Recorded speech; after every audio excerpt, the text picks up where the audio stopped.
bonjour à tous. Le 30 octobre prochain, les Ivoiriens pourraient se doter d'une nouvelle constitution et ouvrir ainsi la voie d'une troisième république. C'est le souhait du président de la République qui mène cette réforme constitutionnelle dans l'hostilité d'une partie de l'opinion nationale. Pour évoquer les enjeux de cette réforme et le contenu de la future loi fondamentale de la Côte d'Ivoire, nous donnons la parole à un acteur clé de cette initiative présidentielle, M. Cissé Bakongo, juriste de formation, professeur de droit, plusieurs fois ministre de la République de Côte d'Ivoire et aujourd'hui conseiller spécial du chef de l'État aux affaires juridiques. Alors, Excellence, dites-nous, vous faites partie du comité d'experts ayant rédigé ce texte à soumettre au référendum le 30 octobre prochain. Première question, on peut dire que votre responsabilité devant l'histoire, elle est grande. On peut dire cela, oui, effectivement, parce qu'avoir été un acteur de la rédaction de la nouvelle Constitution ne peut pas être passé par perte de profit. Ça a été un honneur, un privilège pour nous, mais aussi une grande responsabilité pour nous d'avoir pu attacher notre nom à cette nouvelle Constitution qui va donner naissance à la Troisième République. Alors, Excellence, aujourd'hui, il y a trois opinions qui s'affrontent. Celle qui appelle au oui, une autre qui appelle au non, et celle qui appelle au rejet pur et simple de ce texte que vous allez soumettre au vote des Ivoiriens. Alors, je cite l'opposition qui reproche à cette méthode une méthode cavalière, dictatoriale, parce qu'unilatérale et méprisante des opinions divergentes. Un texte qui exclut, alors que le but de la nouvelle Constitution devrait être de rassembler. Qu'est-ce que vous répondez? Ce que je voudrais dire, c'est que ceux qui le disent, à savoir que le texte a été élaboré selon une procédure cavalière, une procédure dictatoriale qui exclut toute autre initiative, qui exclut toute autre position, sont des gens qui, de mon point de vue, n'ont rien appris ni rien oublié de notre passé. Ils n'ont rien appris, n'ont rien oublié simplement parce que nous savons tous qu'en 2000, lorsque l'occasion nous a été offerte de rédiger une nouvelle constitution, après ce malheureux coup d'État que nous avons connu, le tout premier, le 24 décembre 1999, nous avions espéré que ce serait un nouveau départ. Les mêmes qui parlent aujourd'hui, alors, c'était coalisé en quelque sorte. Et c'est seulement maintenant que nous nous en rendons compte. Et c'était coalisé, faisant en sorte que faisant en sorte que ce soit le peuple lui-même qui se saisit du pouvoir d'élaborer une constitution. À cette époque, ils n'ont jamais parlé de constituante. Le peuple s'est saisi lui-même du pouvoir de rédiger une constitution. Nous avons vu au bout ce qui s'est passé. Ce qui s'est passé, c'est le charnier de Yopougon. Hélas, 3 fois hélas. C'est une mémoire douloureuse, mais c'est notre mémoire. Ce qui s'est passé, c'est tout ce que nous avons connu, y compris, bien sûr, les événements du 19 septembre 2002. Ce qui s'est passé, c'est, là encore, les douloureux événements de 2004, les douloureux événements de la crise post-électorale. Voilà ce qui s'est passé. Alors, bien entendu, ceux-là ne peuvent avoir aucune leçon à donner à quelqu'un, ceux-là ne peuvent complexer qui que ce soit dans ce pays. La procédure qui a été utilisée par le président de la République, qu'il a annoncée du reste, a été une procédure de notre point de vue, et je crois que de l'avis de tous les observateurs crédibles de notre pays, de toutes les personnes de bonne foi, a été une procédure véritablement inclusive, dans la mesure où le président de la République a fait en sorte, d'informer l'ensemble de l'opinion publique nationale et internationale de son intention de rédiger une nouvelle constitution, 2, d'indiquer ce qu'il veut, ce qu'il souhaite mettre dans cette constitution, 3, d'indiquer également vers où nous allons avec cette nouvelle constitution. La famille de l'opposition soutient qu'elle a eu à faire des propositions qui n'ont pas été prises en compte par le groupe des experts. Ni Koulibaly Madou, ni Afi N'Guessa, aucun des deux n'a fait aucune proposition. Leur position était un rejet pur et simple parce que, tout simplement, selon eux, tous les Ivoiriens devaient avoir à manger d'abord, tous les Ivoiriens devaient pouvoir s'embrasser sur la bouche, tous les Ivoiriens devraient pouvoir se soigner, tous les Ivoiriens devaient avoir Mais est-ce que vous les un comprenez? travail. Est-ce que vous les comprenez quand même? Maintenant, je ne peux pas les comprendre dans la mesure où eux-mêmes ne se comprennent pas. Je veux dire par là tout simplement que la question de l'emploi, la question de la sécurité, la question de la santé, la question des infrastructures sont des questions de la vie de tous les jours qui sont gérées par un gouvernement qui est là, qui travaille. L'élaboration d'une nouvelle constitution dépasse tout cela. On a comme l'impression que tout se fait trop rapidement, un peu trop rapidement. Voilà, le temps de l'écriture, ça a pris quelques mois. Voyez, Ensuite, il faudra juste une semaine pour débattre. Ceux qui tiennent ce discours. Pour débattre, comment je vais dire, pour débattre du contenu de cette constitution. À l'Assemblée nationale, les députés n'ont mis que 3 jours pour étudier et voter, comment je vais dire, et approuver, pardon, le référendum, la tenue du référendum. Donc, un ensemble de choses qui font dire aujourd'hui à l'opposition que voilà, tout est fait exprès. Non, ceux qui tiennent ce discours, dont vous n'êtes pas, hein, moi je ne fais que relayer. Je le précise tout de suite, dont vous n'êtes pas, sont de mon point de vue de mauvaise foi. Il nous a été indiqué que l'Ouganda, qui s'était engagé dans un processus d'élaboration d'une nouvelle constitution, avait passé quasiment 3 ans. 3 ans pour se doter d'une nouvelle constitution. Au terme de ces 3 ans, l'Ouganda a eu une constitution. Mais laquelle constitution n'a pas résisté aux épreuves et a dû être modifiée seulement 1 an après.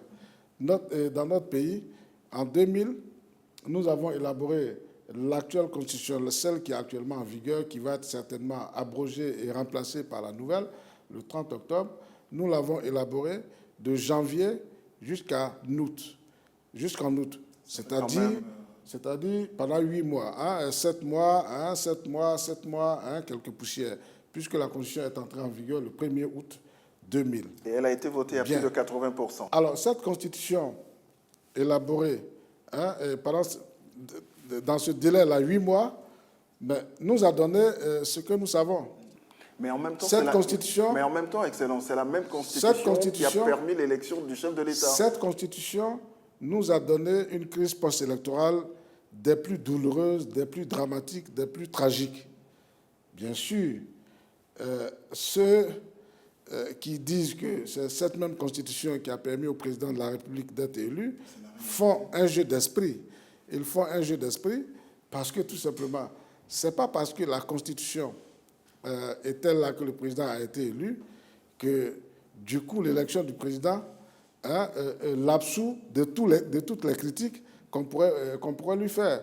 Et là, pour une fois, je suis d'accord avec le professeur Bleu Martin, qui a dit, presque en se contredisant, je le précise, que en 2010, le président de la République a été élu sur la base de cette constitution, qu'en principe, on ne devrait plus s'inquiéter de ce que cette constitution contienne des dispositions conflictuelles. Et tout de suite après, il dit, oui, c'est vrai, un nouveau pouvoir peut venir utiliser les articles qui sont dans la Constitution, surtout les différents alinéas de l'article 35, dans le sens où des candidats peuvent être disqualifiés.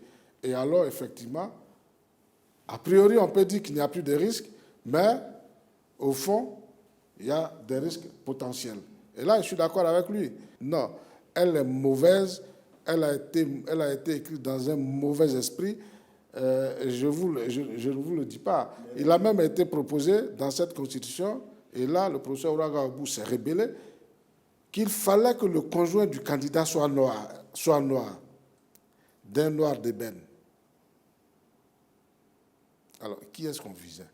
Qu'est-ce qui avait été concrètement dit à Marcoussis? Vous voyez, à Marcoussis, vous savez, à Marcoussis, nous sommes livrés à un véritable exercice de catharsis. C'est-à-dire, nous nous sommes vidés. Nous nous sommes repentis. Nous avons reconnu nos torts respectifs. Nous avons reconnu que la Constitution que nous venons de nous donner était une mauvaise Constitution. mauvaise dans son intention, mauvaise dans son élaboration, mauvaise dans son contenu. Elle était mauvaise. Dans son application, bien sûr, mauvaise également. Nous l'avons reconnu. Ben, puisque nous étions partis à un rendez-vous du donner et du recevoir, il fallait faire des concessions.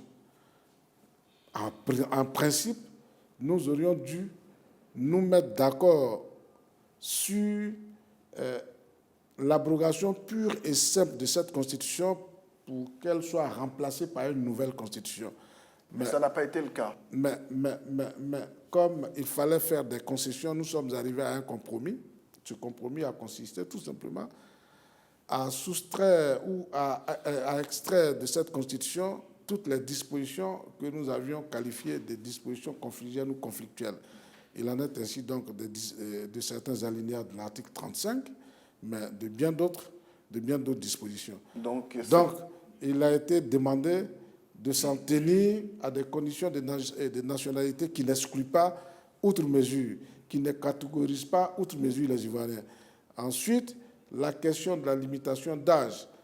On dit mais il faut quand même que nous regardions de l'avant et non pas dans le rétroviseur. Si nous voulons avancer, il faut qu'on regarde devant et pas dans le rétroviseur. Aujourd'hui, dans le monde, il y a des jeunes de 35 ans qui assument des responsabilités au niveau mondial, à plus forte raison au niveau de leur pays. Comment pourrions-nous, dans ces conditions, maintenir une condition de limitation, enfin, une limite d'âge plancher à 40 ans, alors qu'à 35 ans déjà, quelquefois même à 28 ans, les gens sont matures et ils peuvent diriger le pays. De la même manière, grâce au progrès de la science et de la technique, il y a des jeunes gens de 80 ans qui réfléchissent mieux que des vieillards de 28 ans ou bien de 35 ans. Donc, en clair, voilà. À Marcoussis, il n'était pas question d'avoir une nouvelle constitution. Non, ce n'est pas ce que je dis. J'ai dit qu'à Marcoussis, le compromis que nous avons trouvé sur ces dispositions que nous avons tous qualifiées de confligènes, voilà ce que Marcoussis a dit. Bien, on s'est donc tous engagés pour procéder, disons, à l'abrogation de ces dispositions.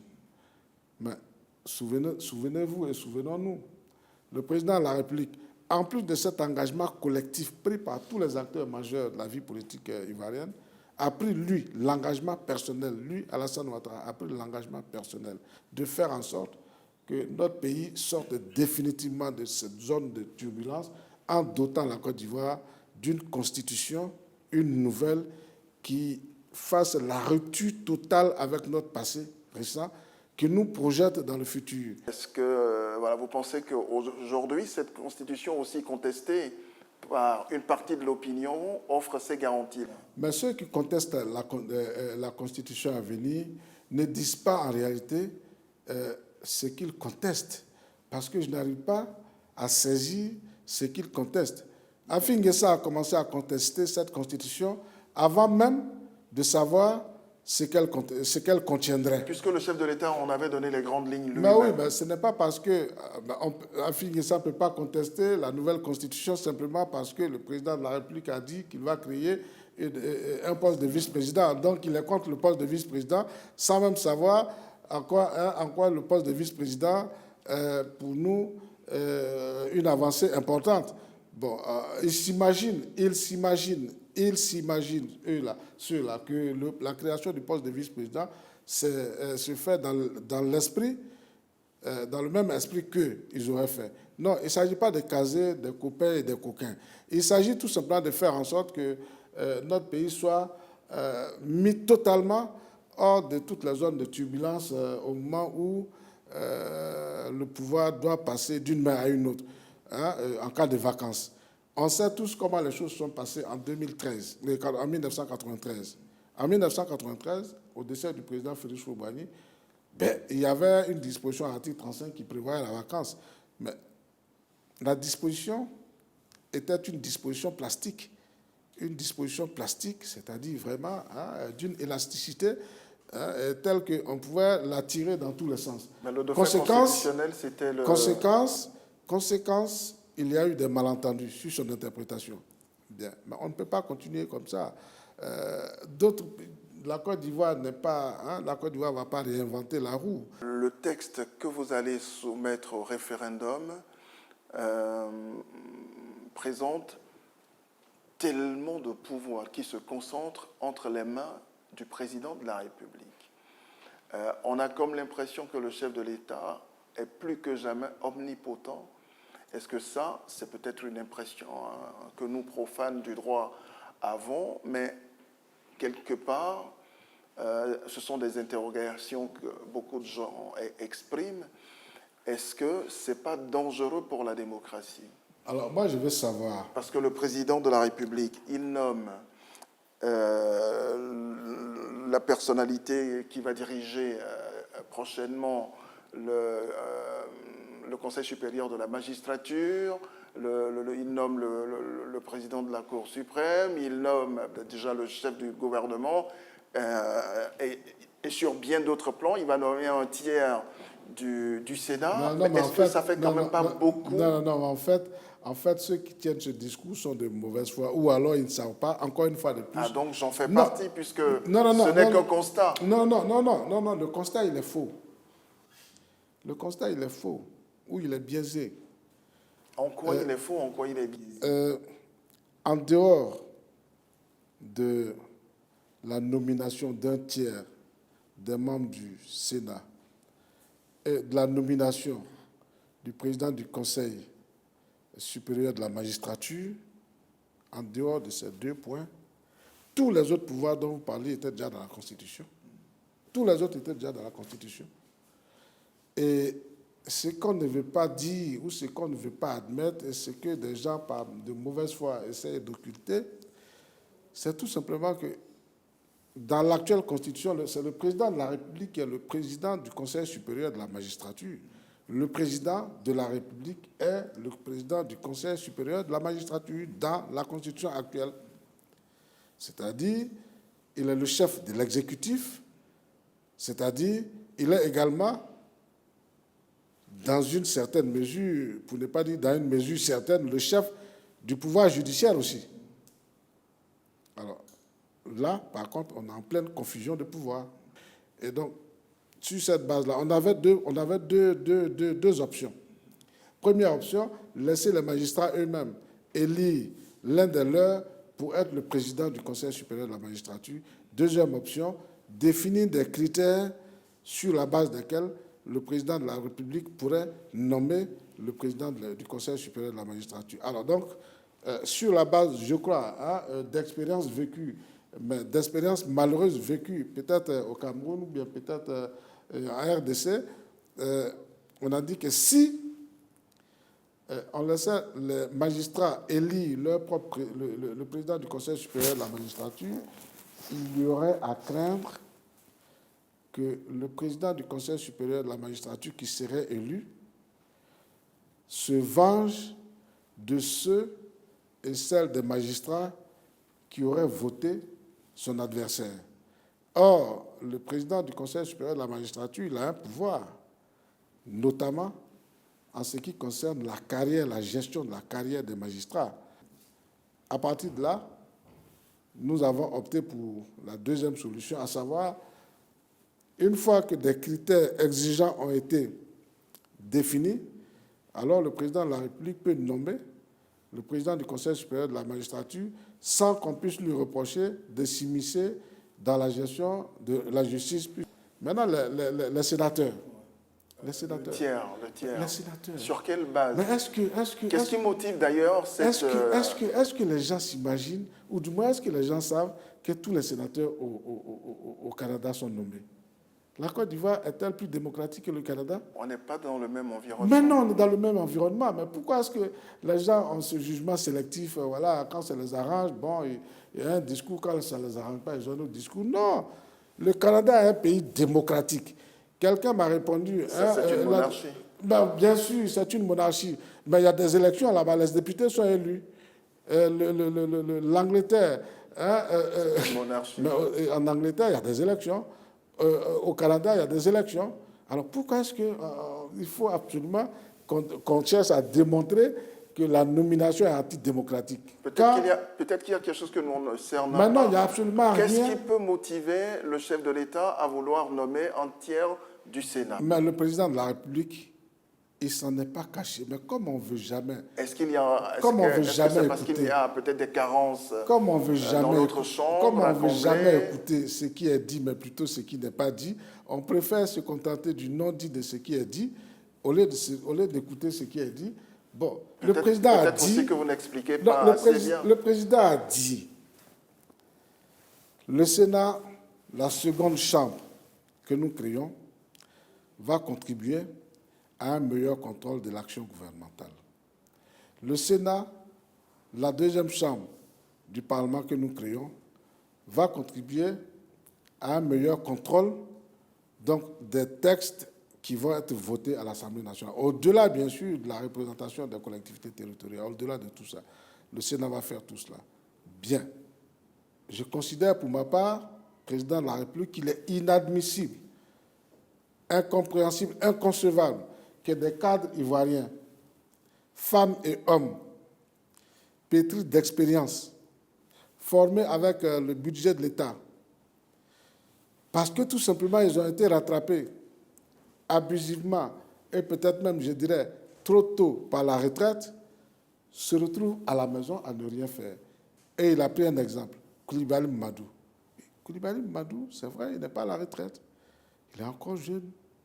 Mais après avoir été président de l'Assemblée nationale, Coulibaly Mamadou, il a décidé lui-même d'aller donner les cours à l'université gracieusement. Il ne veut pas de salaire.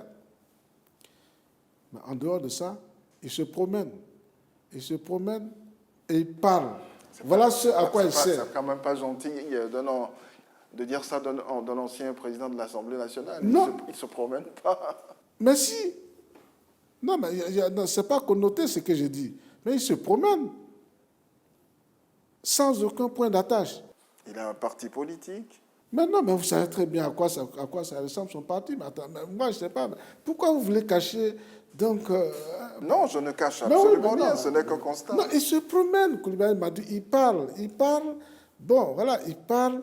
Mais alors que Coulibaly Mamadou, la Côte d'Ivoire a besoin de Coulibaly Mamadou, c'est ce que je suis en train de vous dire.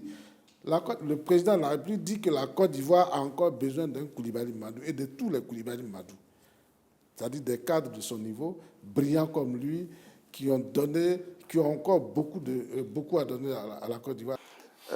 En Afrique, on sait que quand un chef d'État en exercice saute le verrou de l'âge, de l'âge limite à la candidature à une présidentielle avant la fin de son mandat, c'est un peu comme si voilà, il brûle d'envie de se maintenir au pouvoir. Et des Ivoiriens pensent également que si le chef de l'État l'a fait, là, comme il le propose là, c'est parce qu'il a envie de rester au-delà de 2020.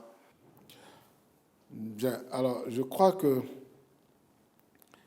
les Ivoiriens se méprennent sur la personne et la personnalité de leur président, le président Alassane Ouattara. C'est déjà arrivé. Il l'a dit. Non, c'est déjà arrivé. Mais je veux dire, chaque pays a des réalités différentes. Nous, notre président a montré et continue de montrer qu'il est un homme de parole. Il l'a dit, il l'a redit, il n'arrête pas de le dire publiquement, pas seulement entre quatre murs, en chuchotant à quelques oreilles. Non, il le dit de façon ouverte qu'il ne sera pas candidat en 2020. Donc vous nous le confirmez encore. Bien. Alors, cela dit, ceux qui font des gorges chaudes sur cette question, ou en tout cas qui se laissent distraire par cette question, qu'ils aillent regarder l'article 183 de la nouvelle Constitution, en tout cas celle qui va être votée. Cet article qui est la réplique mot pour mot, ou la reprise mot pour mot de l'article 133 de la Constitution qui est actuellement en vigueur, dit que la législation actuellement en vigueur reste applicable, sauf si elle contient des dispositions contraires à la nouvelle Constitution. La législation qui est actuellement en vigueur, à laquelle se réfère l'article 183 de la Constitution qui va être votée, cette législation, elle comprend la Constitution actuellement en vigueur, elle comprend toutes les lois, tous les textes, tous les décrets, tous les textes pris en son application. Et la Constitution actuellement en vigueur, à laquelle se réfère l'article 83, prévoit en son article 35 que le président de la République, il est élu pour 5 ans, renouvelable une seule fois. D'accord? Il est élu pour 5 ans, renouvelable une seule fois. Dès lors que la Constitution actuelle dit que le président de la République est élu pour 5 ans, renouvelable une seule fois, et que la Constitution qui va être votée dit que le président est élu pour 5 ans, renouvelable une seule fois, et que l'article 183 de la Constitution qui va être votée dit que l'article 35 demeure en vigueur, d'où vient l'idée que le président de la République va pouvoir se présenter ou bien va chercher à se présenter? Donc vous confirmez que, voilà, au-delà de... C'est la loi qui le dit, c'est la Constitution qui le dit, et la Constitution que le président de la République lui-même a voulu donner à la Côte d'Ivoire ou a décidé de donner à la Côte d'Ivoire, c'est cette Constitution qui dit, lors de la rencontre avec les partis du RHDP, mon aîné Henri Konan Bédié et moi, nous ne serons pas candidats en 2020. Il l'a dit, je l'ai dit, je vous le redis. Bon, il a dit à plusieurs reprises, mais comme les Ivoiriens ne veulent pas écouter ce qu'on leur dit, mais ils écoutent plutôt ce qu'ils veulent entendre à travers ce qu'on dit, bon, là, on a un problème. Peut-être c'est aussi parce que les Ivoiriens ne croient plus trop aujourd'hui aussi en la parole des politiques. Oh, je ne sais pas si les Ivoiriens sont dans cette position vis-à-vis du président de la République et qu'il leur a donné, bien au contraire, des raisons suffisantes pour qu'on croie en lui. Tout ce qu'il a dit qu'il va faire, tous les engagements qu'il a pris jusqu'à présent, il les a respectés ou en tout cas a donné des signes de les respecter. C'est quoi être un Ivoirien d'origine? Bien. Quelle est la valeur juridique de ce groupe de mots? Bien, en droit, je dis bien en droit, le code de la nationalité, le titre premier du code de la nationalité indique, enfin l'intitulé c'est « Attribution de la nationalité ivoirienne à titre de nationalité d'origine ». Attribution de la nationalité à titre de nationalité d'origine. D'accord? Bien. Et à l'intérieur du titre, on dit qu'il y a Ivoirien d'origine. Celui qui est Ivoirien d'origine, c'est celui dont le papa est ivoirien ou dont la maman est ivoirienne ou, à plus forte raison, dont les deux parents sont ivoiriens. C'est lui qui est Ivoirien d'origine. C'est-à-dire quelqu'un qui naît par le lien du sang ivoirien. C'est ça l'Ivoirien d'origine. Les deux termes, Ivoirien de naissance, Ivoirien d'origine, sont interchangeables dans notre cas, étant entendu que c'est par le biais du sang, par le lien du sang qu'on est Ivoirien, alors que dans d'autres pays, dans d'autres contrées, c'est par le lien du sol. Quand on est sur le sol des États-Unis, on est américain. En Côte d'Ivoire, quand on est en Côte d'Ivoire, on n'est pas ivoirien. Pour être ivoirien d'origine, il faut qu'un des deux parents, ou à plus forte raison, les deux parents soient ivoiriens. Ok, Excellence. Pour clore cet entretien, donnez-nous 3 raisons essentielles pour voter oui à votre projet de constitution. 3 raisons. La première. Oh, j'en aurais tellement. Bon, vous voulez me cantonner à 3. 3 bonnes raisons. Je vais essayer de rassembler mes idées. La première raison, il faut qu'on aille voter tous au oui à cette constitution, ou du moins cette constitution, parce que pour la première fois, la femme avec grand F, va trouver ou retrouver la place qu'elle n'aurait jamais dû ne pas avoir, ou du moins qu'elle n'aurait jamais dû perdre dans notre société. La femme est au cœur de notre Constitution.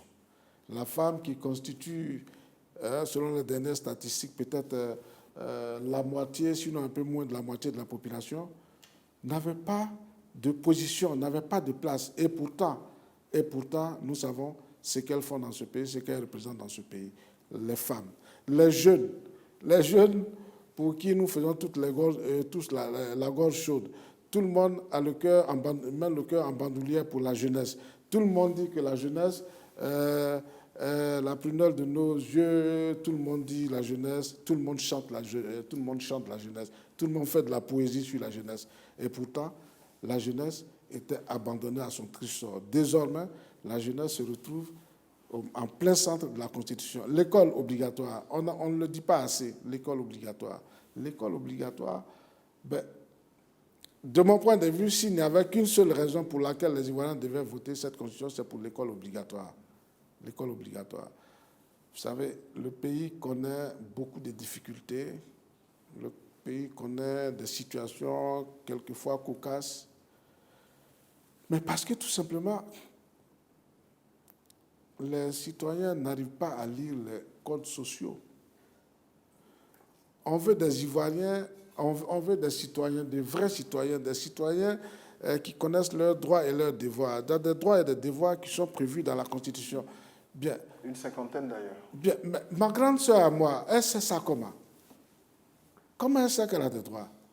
Elle ne sait pas qu'elle a des droits, elle ne sait même pas ce que ça veut dire droit. Tu lui dis droit, elle dit mais c'est quoi? Je suis désolé, ça c'est encore rare qu'elle dit comme ça. Ça c'est quoi? Droit, à plus forte raison. Grâce à l'école obligatoire, l'analphabétisme va reculer.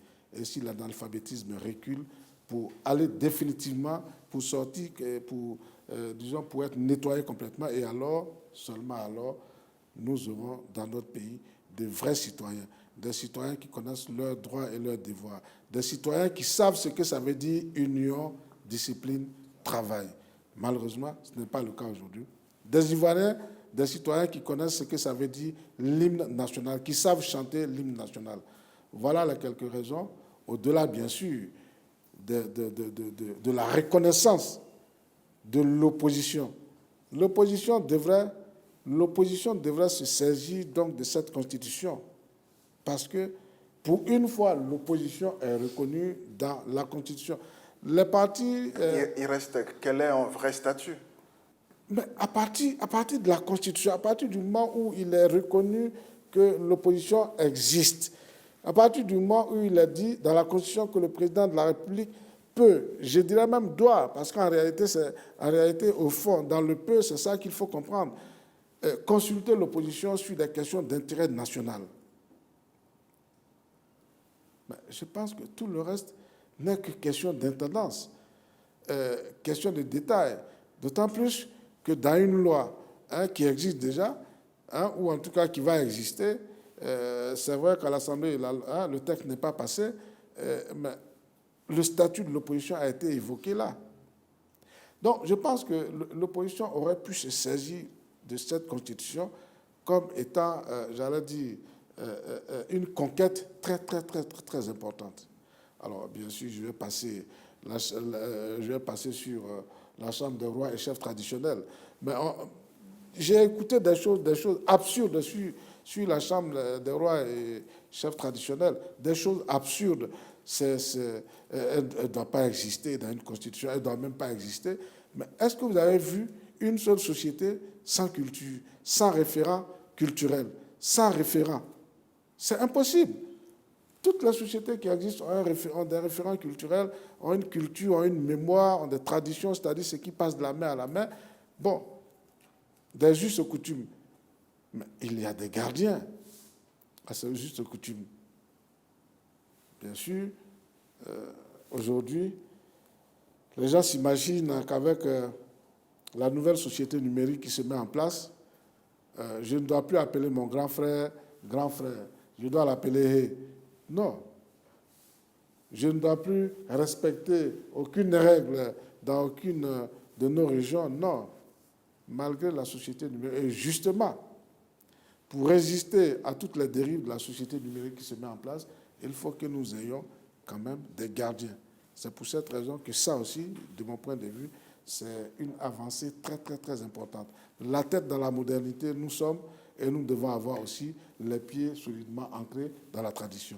Je vous remercie. C'est moi qui vous remercie.